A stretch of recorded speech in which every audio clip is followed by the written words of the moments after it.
தமிழ் மாதமான மார்கழி டிசம்பர் நடுப்பகுதி முதல் ஜனவரி நடுப்பகுதி வரை நீளும் இந்த புனிதமான மாதம் தமிழ் கலாச்சாரத்தின் ஆன்மீகமும் அழகும் ஒன்றாக இணையும் காலமாகும். மார்கழி என்றாலே அதிகாலை நேரம், குளிர்ந்த காற்று, பக்தி பாடல்கள் மற்றும் வீட்டு வாசலில் விரியும் அழகிய கோலங்கள் நம் கண்முன்னே தோன்றும். தென்னிந்தியாவில், குறிப்பாக தமிழ்நாட்டில், மார்கழி மாதம் மிகவும் சிறப்பு வாய்ந்ததாக கருதப்படுகிறது.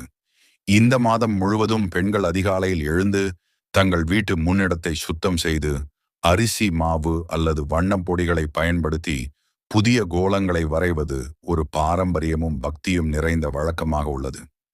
இந்த கோலங்கள் அழகுக்காக மட்டுமல்ல, அவை வீட்டிற்குள் நேர்மறை ஆற்றலை வரவழைக்கும் ஒரு ஆன்மீக அழைப்பாகவும் கருதப்படுகின்றன. மார்கழி மாதம் மகாவிஷ்ணுவுக்கு அர்ப்பணிக்கப்பட்ட மாதம் என்பதால் கோலம் வரைவது தெய்வீக ஆசீர்வாதங்களை பெறும் ஒரு நம்பிக்கையான செயலாக பார்க்கப்படுகிறது. இந்த மரபில் ஒரு அழகான அம்சம் என்னவென்றால், பல தெருக்கள், குடியிருப்புகள் மற்றும் சமூகங்களில் கோலம் போட்டி என்ற பெயரில் ஒரு இனிய போட்டி உணர்வு உருவாகும். யாருடைய கோலம் அழகாக இருக்கிறது, யாருடைய வடிவமைப்பு சிறப்பாக இருக்கிறது என்ற ஆர்வம் அனைவரையும் ஒன்றாக இணைக்கிறது.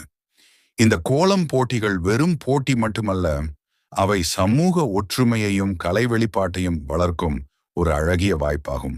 மார்கழி கோலங்களில் பல வகைகள் உள்ளன. புள்ளி கோலம், எளிய நேர்கோடு வடிவங்கள், மிகவும் சிக்கலான கை நுணுக்கம் தேவைப்படும் வடிவியல் கோலங்கள்.